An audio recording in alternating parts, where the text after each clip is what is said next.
Stay tuned for On Cue. For KSMQ Public Television, I'm Eric Olson. We meet Lindsay Williams, theater director at Riverland Community College, right here in Austin. And we're also going to speak with Shari Jenson, who's the new executive director of the Albert Lea-Freeborn County Chamber of Commerce, who will be joining us in the second half of the show. That's all coming up on Cue. Local ideas that matter to you, sharing our region's unique point of view, telling the stories that you never knew. On Cue, on Cue, on Cue. Welcome, my friends, to the theater. Welcome to the theater, right, Lindsay? If anyone knows what it takes to put on a theatrical production, Lindsay Williams, my guest. She runs the theater program at Riverland Community College. Welcome. Thank you so much for having me. We were chatting before we both came to Austin about the same time. It's just a little over 10 years, 11 years. Yeah. You've been in the theater program here. Yep, I started the fall of 2011 at Riverland. So this just finished my 11th academic year of teaching there. So that's, let's see, from the Minneapolis area originally, if I'm correct, and cut your theatrical teeth out in California. I did. I grew up in Minneapolis, and then my family moved out to California when I was in high school. So I spent about 16 years all over Southern California, about 10 years in LA, and then some of it in the Orange County and San Diego areas. Working in all sorts of different types of theater. I mean, I acted, I directed, I produced, I stage managed. I think I was just trying to get as much experience as I could, doing as many different things as I could. Did you bring that to California? Were you already interested when you were in Minnesota? Yeah. The theater bug, as they say, when it hit you. It's true. It is a bug. It bites you. And then you're hooked forever. No, I was really lucky growing up in Minneapolis. It's such a great, vibrant theater community. So I was really fortunate to have drama as part of my school curriculum growing up, and to have places like the Children's Theater Company and the Guthrie. I mean, I got to see some incredible theater when I was really young, and I was so fortunate to have that experience. And I think that's part of why I'm so passionate now about theater education and getting, especially kids and young people exposed to theater as early as possible, because it makes a huge impact. Being able to just go see shows and get to see all the different things that theater can do. So yeah, I was really loving it. I think it was a big part of my life all through my childhood, but it wasn't really until I got into college that I saw that it was something that could perhaps be a career path for me. And I started to take it more seriously and eventually get my theater degree. Yeah. And then getting to Austin. Yeah. Well, my husband and I have been living in LA for about 10 years at that point. We both kind of hit the point where we were ready to move somewhere a little bit quieter. LA is great. It's a wonderful place, but it can be a challenging place to live too. It's expensive and it's crowded and there's so much traffic. We were tired of all of that. So when I started looking for academic jobs, Minnesota was high on the list of places because of my family roots here, and I still have family here.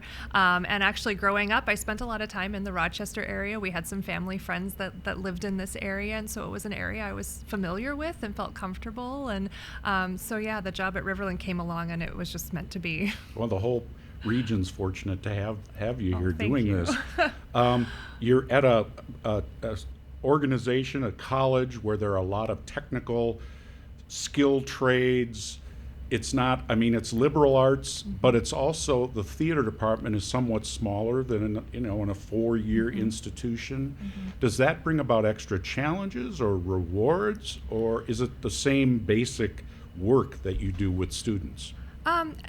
Ultimately we're always trying to do the same basic work, but yes, there are challenges and rewards to it. I think where Riverland is so fortunate and the Austin community is so fortunate is that this vibrant theater department has existed for over 50 years now, and we have to credit Frank W. Bridges, who got things started back in the late 1960s, and then Jerry Girton, who was in my position for many, many years, and they really created a department that isn't just for the students students, but for the whole community.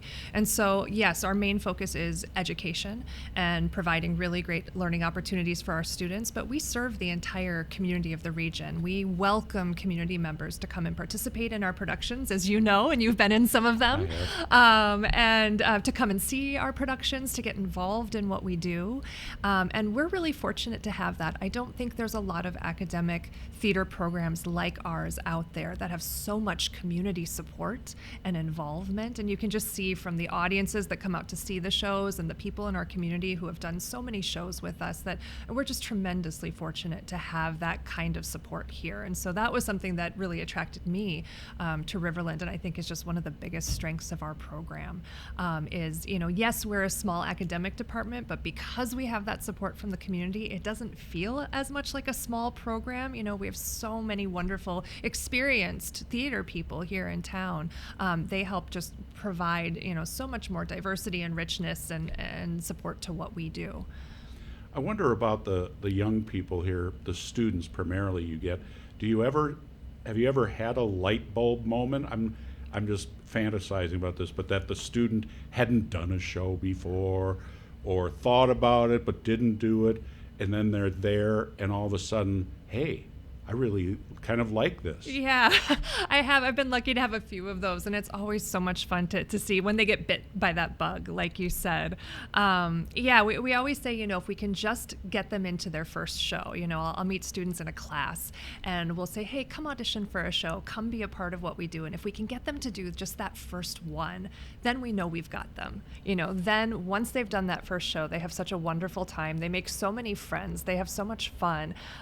Then we don't have to try to beg them to come back and do the second show. Then they're going to come back and they're going to keep being a part of it. So yeah, it's been really fun to see those aha moments happen. And I know that there's an academic, like an achievement. Mm-hmm.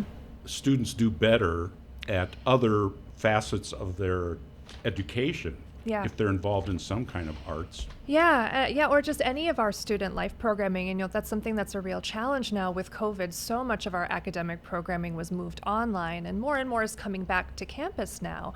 But I've never been against online education. I think having online classes is a wonderful thing, can be really beneficial for a lot of our students. But when they're taking too many classes online, they're missing out on all of those in-person extracurricular, creative endeavors like being a part of the theater show. So that's something we're really working on now in this kind of post-COVID theater era is, getting students to understand that, yes, take the online classes, there's benefits, but there's still reasons why you want to be on campus. And it's to come and see the plays or to be in a show or to be involved in the choir or with a student organization, because that's such a vital part of the college experience. That must be all of your colleagues are probably dealing with the same issue. Yeah. Is it like a globe, kind of a industry-wide? It is really. It's college-wide. It's industry-wide.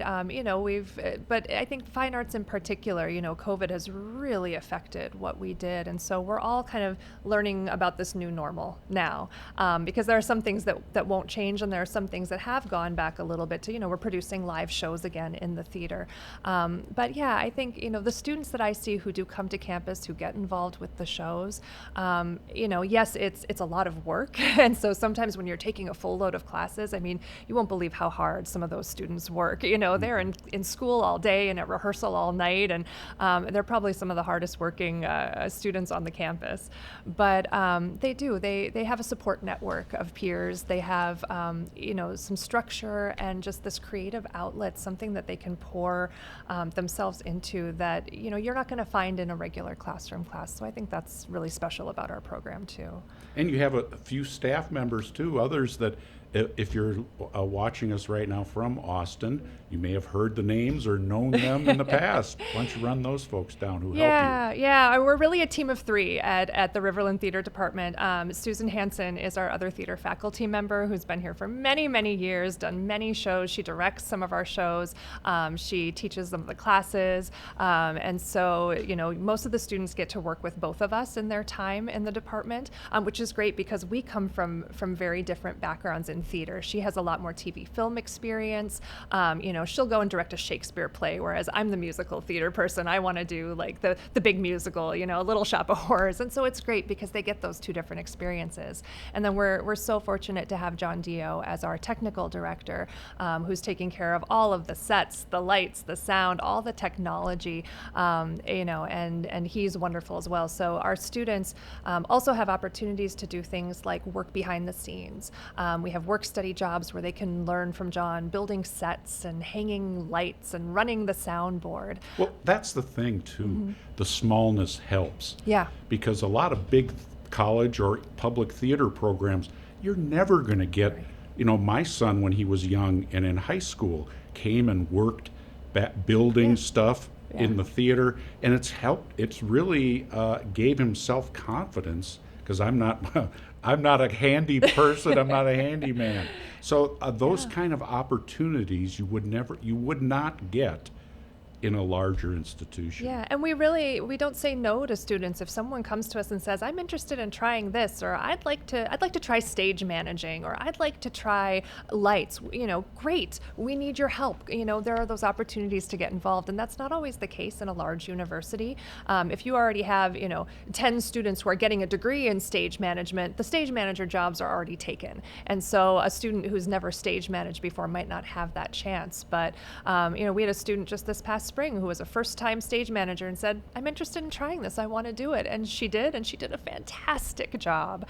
So there's just those opportunities. If people are interested, they can try things and get those experiences. And I'm a big proponent of, getting as many different experiences in the theater as you can, not just acting or just, being on the crew, because we get to the students who just want to do the tech work and they're afraid to be on stage. But, try auditioning for a show once. Try, being up in the light booth for a show, because the more you can learn about all the different pieces, the more job opportunities there are for you, the more skills that you have, but the more well-rounded you'll be in whatever you do in the theater. That's very, very important. I mean, our businesses are very different, but that's the one thing I tell young people, if you can, don't intern at a big station. Everybody wants to go where we live here. It's all Minneapolis. I want to intern at the bright lights, big TV station.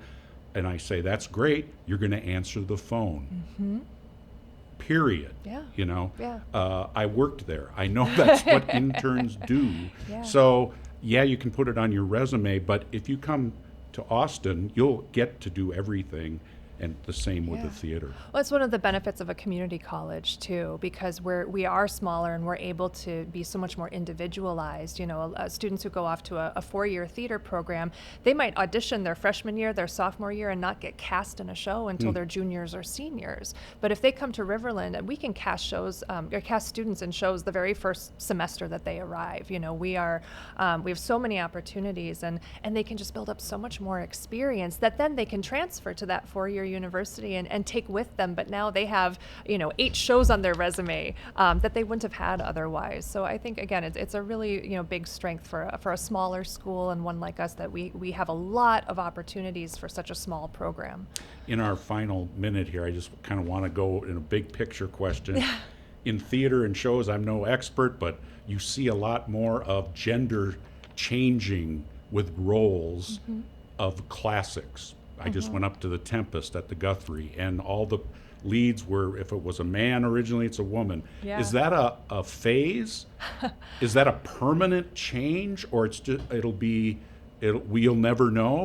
What's your guess? Yeah, well, and there's a production of Company on Broadway too that just won a Tony Award, and it's the same thing. They've flipped the genders, so usually the lead character Bobby is male, and they've now made her female and switched it. So yeah, I think my personal feeling is that theater is meant to speak to us and where we are today. And so when you have a play like The Tempest that was written hundreds of years ago, my question is always, how do we make this relevant for today? How do we make this a show that modern audiences will relate to and take something away from? Because if we just put on the show the way that they put it on hundreds of years ago, that wouldn't necessarily resonate with our modern audiences. So I think that's one tool that directors are using, because it does force us to look at the material in a different way, because maybe in the past roles weren't being written for, say, women that would perhaps allow them to play characters of power or characters with different skill sets, and so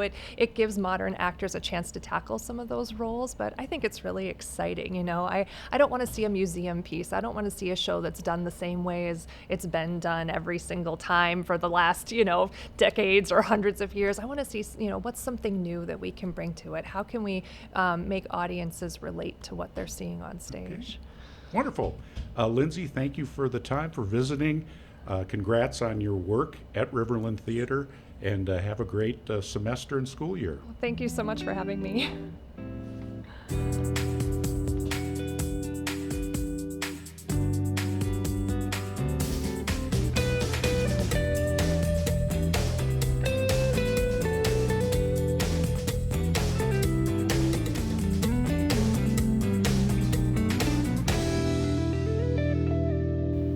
Well, if you have ever wondered what a local chamber of commerce does to keep a city thriving, we're going to learn a little more about that right now on Cue. Today we have with us Shari Jenson, who is Executive Director of Albert Lea-Freeborn County Chamber of Commerce. Welcome, Thank Shari. you. Thank you for having me. Yes. So how did you come to be in the business of Chamber of Commerce? What skills did you bring to the position? I'll be honest with you. This is my first Chamber of Commerce position. My background is actually in nonprofit management, but have been involved with a lot of chambers. I've had the opportunity to live in a lot of different places and was always involved with the chambers there. So. And it's been about 2 years that it has. You've been in Albert Lea, Yes. Freeborn County. I came in during COVID and I'm still goodness. here. Oh my goodness. Right. I know there's an interaction with the business community, that the chamber is sort of, if I could say, the voice of the businesses, because they all are Yes. too busy to speak about business issues. Is that sort of it? It can be, whether they're too busy or they've got things going on and they just don't know how to handle them. They don't know where to go for help, whatever the case may be. We get a lot of phone calls on a lot of different things. Oh, So, from your members and the public? from the community members. Yeah, it's amazing, just some of the random calls we get, but it helps us to know more, for sure. Things that, questions we may never ask, and then we find the answer. And the chamber is not a government organization, it's a membership organization. So the businesses in Freeborn County who choose to join pay like a dues. Exactly. Right. So, exactly. but you get a lot of calls that have nothing to do, because the public might not understand, and they see the chamber. Oh, we'll just call them; they'll have the answer. Exactly. Kind of an information hotline, right? And your staff, talk a little bit about who helps you in this mission. We are a small staff, a staff of 2. And we also have a receptionist. So in Albert Lea, we've joined forces. We now share office space with our economic development department and also our CVB. So we all share a receptionist for each of the entities to help save on cost. Sure. And where are you located? We are right on Broadway, just up from the lake. Okay. And there's a lot happening in Albert Lea this summer with improvements with the roads coming in. And Right. They just finished fixing Bridge, which has been, it's beautiful. Took a nice drive down Bridge Avenue, and it's nice and smooth now, and they're working on Main Street. And so that was to mitigate the flooding also, right? On Main Street, yes. Yeah. That was part of the issue. And is that done? Or where are they at? Oh, with no. that? They're in the first phase of that. So we've got a lot of roads torn up right now. So it's a little bit of a detour situation over there, but it's going to be great in the end.